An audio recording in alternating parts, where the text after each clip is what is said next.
జై శ్రీరామ్. అందరికీ నమస్కారం. వెల్కమ్ టు న్యూస్ అఖండ.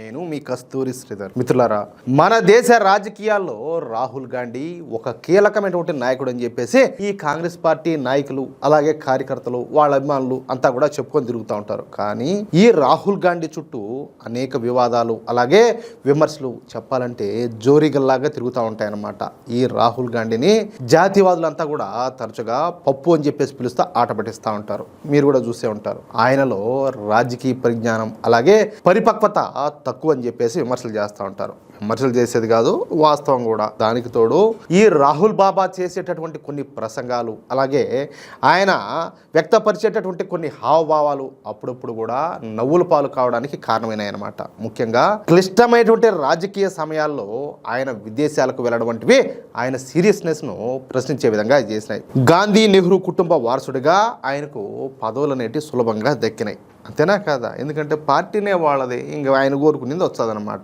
దాంతో ఈ రాహుల్ గాంధీలో అహంకారం గర్వం అనేది పెరిగిపోయినాయి. చెప్పాలంటే నెత్తికెక్కినాయి అనమాట.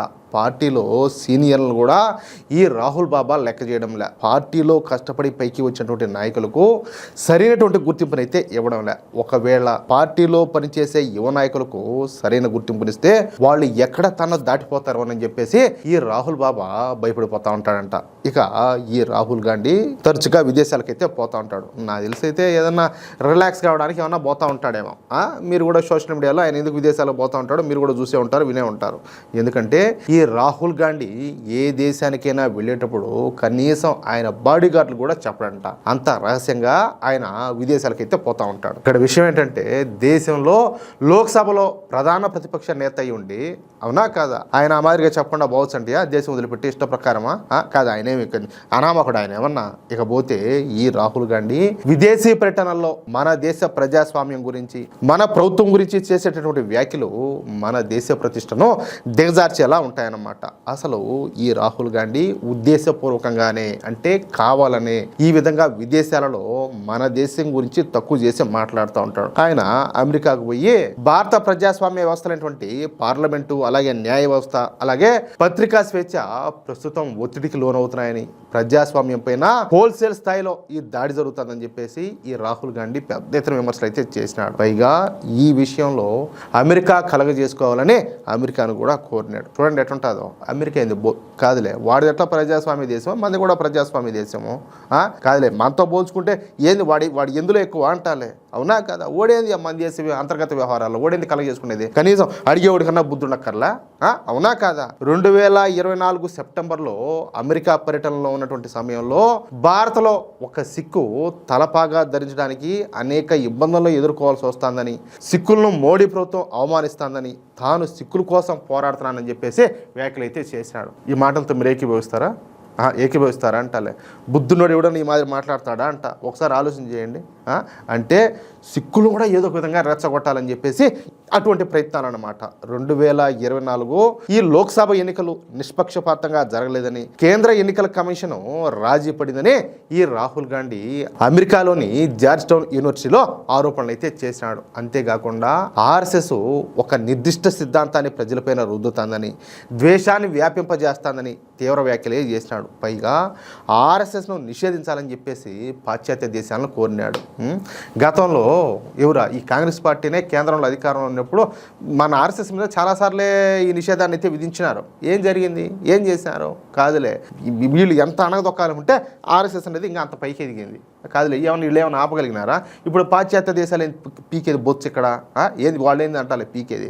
మోడీ ప్రభుత్వం యొక్క విదేశాంగ విధానం బలహీనపడిందని, పొరుగు దేశాలతో సంబంధాల విషయంలో భారత్ తన పట్టు కోల్పోతుందని ఈ రాహుల్ గాంధీ విచిత్రంగా బ్రిటన్లో ఈ వ్యాఖ్యలన్నీ కూడా చేశాడు. ఈరోజు ప్రపంచ దేశాలన్నీ కూడా భారత్కు సలాం కొడుతున్నాయి, గులాంగిరి చేస్తున్నాయి.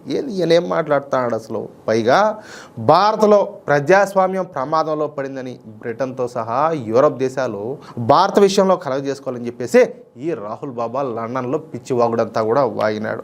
నిజంగా చెప్పండి, అసలు ఈయన ఈ దేశానికి ప్రధానమంత్రి అవ్వడానికి ఏమైనా అర్హతలు ఉండే వ్యక్తేనా? మీరే ఒకసారి ఆలోచించేయండి. దీన్ని బట్టి రాహుల్ బాబా ఉద్దేశపూర్వకంగానే ఈ వ్యాఖ్యలన్నీ కూడా చేస్తా ఉన్నట్టయితే కనిపిస్తుంది. అంటే దేశం ఏమైపోయినా పర్వాలేదు కానీ మోడీ ప్రభుత్వం దిగిపోయి పడిపోయి తాను ప్రధాని కావాలన్నది ఈ రాహుల్ గాంధీకి ఉన్నటువంటి చిరకాల కోరికగా తెలుస్తుంది. ఒక్కసారి ఈయన మన దేశానికి ప్రధానమంత్రి అయినాడంటే సాలియా అంతే, మనం బతకబడలే అంతే. ఇంకా అదేందో అన్నట్టు ఒకరి నిన్ను చంపడం కాదు, ఇంకంతే మనం ఏదో చేసుకోవాలంతే.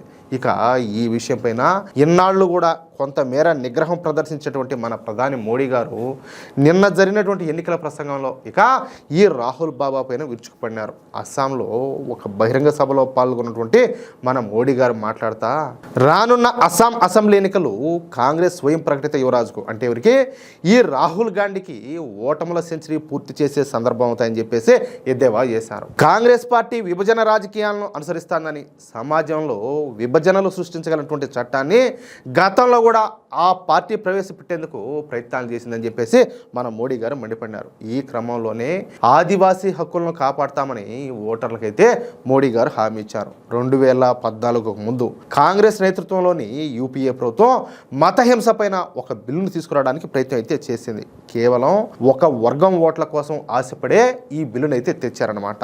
ఈ బిల్లు ఏంటంటే హింసకు పాల్పడిన వాళ్ళలో మెజారిటీ వర్గాన్ని దోషులుగాను, మైనార్టీలను బాధితులుగాను చిత్రీకరిస్తుందన్నమాట.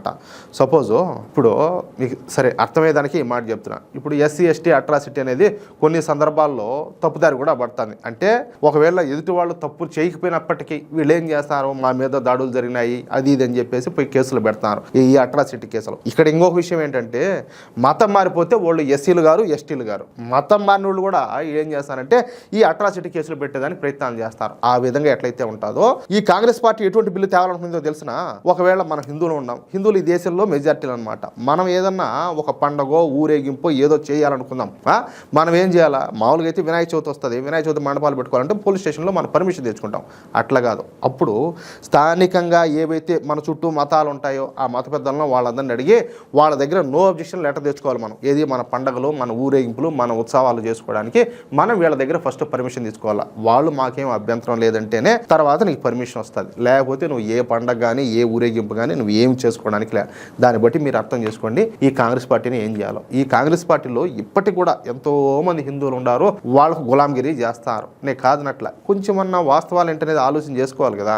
అరే అసలు ఈ కాంగ్రెస్ పార్టీ ఎవరి కోసం పనిచేస్తుంది, ఈ కాంగ్రెస్ పార్టీ సిద్ధాంతాలు ఏంది, ఇది మన దేశానికి వ్యతిరేకమా లేకపోతే అనుకూలమా, హిందువులకు వ్యతిరేకమా లేకపోతే అనుకూలమా, ఈ కాంగ్రెస్ పార్టీ అధికారంలోకి వచ్చినప్పుడు మన హిందువులకు మంచి జరిగిందా లేకపోతే చెడ్డ జరిగిందా, మన కులాలను వీళ్ళు ఏ విధంగా విభజించి పాలించినారు, ఇదంతా కూడా తెలుసుకోవాలి కదా. తెలుసుకోకుండా ఆ మోడీ లేకపోతే బత్తాయిలు, వాట్సాప్ యూనివర్సిటీ, నా బొచ్చు నా భోజనం అని చెప్పేసి అడ్డమైన కామెంట్లన్నీ కూడా పెడతా ఉంటారు.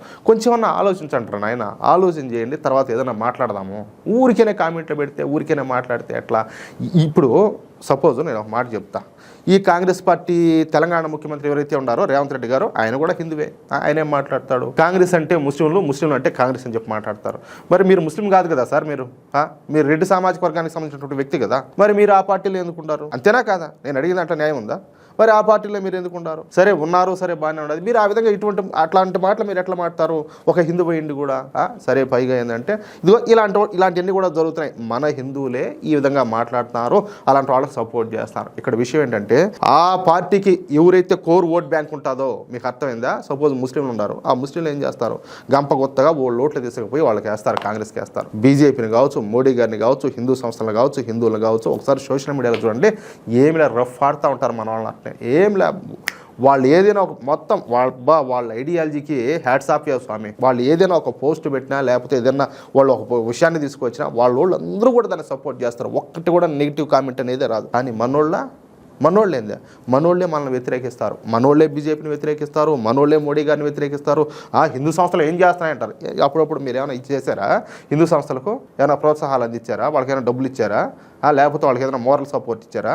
లేకపోతే వాళ్ళు చేసే పనులకు మీరు ఏదైనా సపోర్ట్ చేశారా? ఏదైనా ఇబ్బంది అయితే హిందూ సంస్థలన్నీ ఎక్కడికి పోయినాయే కాదు, మాట్లాడితే బాగుండదు. అసలు మీకు మాట్లాడేదానికి అర్హత ఉందా? కనీసం నువ్వు ఒక హిందూ అనేదన్నా నీకు గుర్తుందా? కానీ ఎట్లా వస్తుందిరా మీకు అవన్నీ మాట్లాడేదానికి? జఫా మన మొబులరా? సరే, ఇది ప్రజల మధ్యన విభేదాలు తెచ్చేటటువంటి చట్టం అనమాట. ఇది నేను ఇందాక చెప్పాను కదా, కాంగ్రెస్ పార్టీ ఒక చట్టాన్ని తీసుకురావాలనుకునేది అనేసి ఆ చట్టం గురించి అనమాట. అందుకే బీజేపీ దీన్ని గట్టిగా వ్యతిరేకించింది. ఒకవేళ మళ్ళీ కాంగ్రెస్ పార్టీ వచ్చింటే ఖచ్చితంగా ఆ చట్టాన్ని తీసుకొచ్చిండో మన దేశంలోనే మనమే చెప్పాలంటే ఎటువంటి హక్కులు లేకుండా ఏమీ లేకుండా మన చేతులు కట్టేసినట్టు మనం ఎందుకులే మన బతుకు అంత పనికిమాల బతుకులు అయిపోయింది మన బతుకులు. భగవంతుడు ఉండబట్టి ఆ కాంగ్రెస్ పార్టీ ఓడిపోయింది, మోడీ గారు వచ్చారు, ఈరోజు మనం ఏదో హుందాగా గౌరవంగా తలకాయ ఎత్తుకొని తిరగలుగుతున్నాం, బతకగలుగుతున్నాం.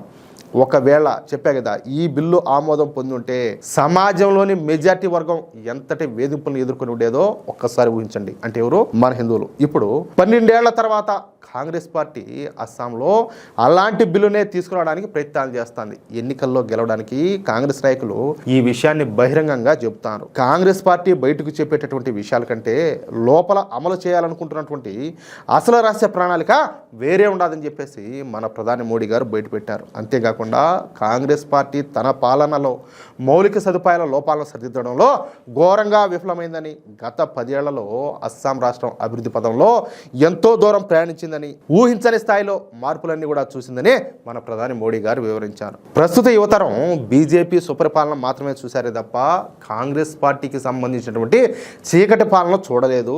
అదే గత 10 ఏళ్లలో అస్సాం రాష్ట్రం అభివృద్ధిలో ఎంతో ముందుకు వెళ్ళిందని, ఒకప్పుడు చేతుల్లో తుపాకులు పట్టుకున్నటువంటి వేలాది మంది యువత ఇప్పుడు వాటిని వదిలేసి తమ భవిష్యత్తును బాగు చేసుకోవడం పైన దృష్టి పెట్టారని మన ప్రధాని మోడీ గారు స్పష్టంగా తెలియజేశారు. మొత్తం మీద కాంగ్రెస్ పార్టీను, ఈ రాహుల్ గాంధీను ఈసారి మన మోడీ గారు ఫుట్బాల్ ఆడినారన్నమాట. అది విషయం. మిత్రులారా, దేశ విదేశాల్లో మన దేశ ప్రతిష్టను దిగజార్చే విధంగా రాహుల్ గాంధీ చేస్తున్నటువంటి వ్యాఖ్యలు, దానికి ప్రధాని మోడీ గారు ఇచ్చినటువంటి గట్టి కౌంటర్ ఏ విధంగా ఉన్నాయో చూశారు కదా. ఈ అంశం పైన మీ అభిప్రాయం ఏంటో కింద కామెంట్ సెక్షన్లో తప్పకుండా తెలియజేయండి. నిజమైనటువంటి వార్తలు, నిష్పక్షపాత విశ్లేషణల కోసం మన న్యూస్ అఖండ ఛానల్ను వెంటనే సబ్స్క్రైబ్ చేసుకోండి. ఈ వీడియో కనుక మీకు నచ్చినట్లయితే వెంటనే లైక్ చేసి ఈ వీడియోను మీ మిత్రులకు, మీరు ఉన్నటువంటి వాట్సాప్ గ్రూపులకు షేర్ చేసి అందరికీ తెలిసేలా చేయండి.